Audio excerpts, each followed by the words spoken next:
اب بھارت کا نہ کوئی دفاعی نظام بچے گا، نہ کوئی فائٹر جیٹ اور نہ ہی کوئی ٹینک۔ چائنا کے بنائے جدید ترین جاسوس سیٹلائٹ نے دنیا کو پریشان کر رکھا ہے، اور ایسے میں بھارت کی پریشانی سمجھ میں آتی ہے، کیونکہ بہت جلد اس جاسوس سیٹلائٹ تک پاکستان کی رسائی ممکن ہو جائے گی۔ آئیے آپ کو اس جاسوس سیٹلائٹ کی خصوصیات کے بارے میں بتاتے ہیں۔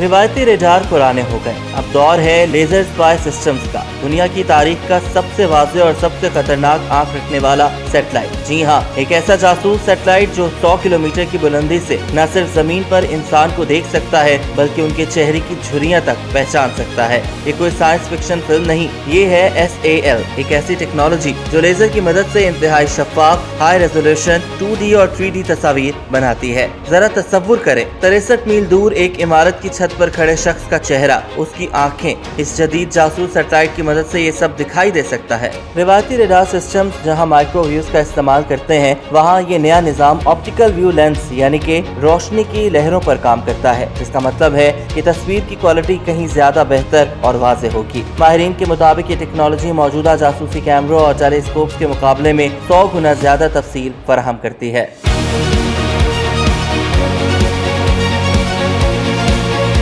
ایک حالیہ تجربے میں اس سیٹلائٹ نے زمین سے 63 میل دوری پر موجود اشیاء کی ایسی تفصیلات کیمرے میں محفوظ کی جن کی موٹائی صرف 1.7 ملی میٹر یعنی تقریباً 0.07 انچ تھی۔ یہ کارنامہ ممکن بنایا گیا ایک خصوصی 4x4 مائکرو لینس RA کے ذریعے، جو روشنی کے اپرچر کو کئی گنا بڑھا دیتا ہے۔ تاہم اس نظام کی کامیابی کا انحصار موسم کی مکمل درستگی پر ہے۔ اگر فضا میں دھند، بادل یا کوئی اور رکاوٹ ہو تو نتائج متاثر ہو سکتے ہیں۔ یہ تحقیق چین کی اکیڈمی آف سائنسز کے ایروسپیس انفارمیشن ریسرچ انسٹیٹیوٹ کی جانب سے پیش کی گئی ہے۔ اگرچہ اس کی مکمل عملی اطلاق کے بارے میں کچھ کہنا قبل از وقت ہے، لیکن ماہرین کہتے ہیں کہ یہ ٹیکنالوجی دنیا بھر میں نگرانی اور سیکیورٹی کے نظام کو یکسر بدل سکتی ہے، خاص طور پر دیگر سیٹلائٹس اور دور دراز خلائی اشیاء کی مانیٹرنگ میں۔ پاکستان کو اپنے ہمسایہ دشمن پر اب یہ برتری حاصل ہو جائے گی کہ اس جدید ترین جاسوسی سیٹلائٹ تک پاکستان کی رسائی آسان ہو جائے گی، کیونکہ حالیہ پاک بھارت کشیدگی کے بعد پاکستان کے دیرینہ دوست چین کی جانب سے پاکستان کو جدید دفاعی ٹیکنالوجی ٹرانسفر کی جا رہی ہے۔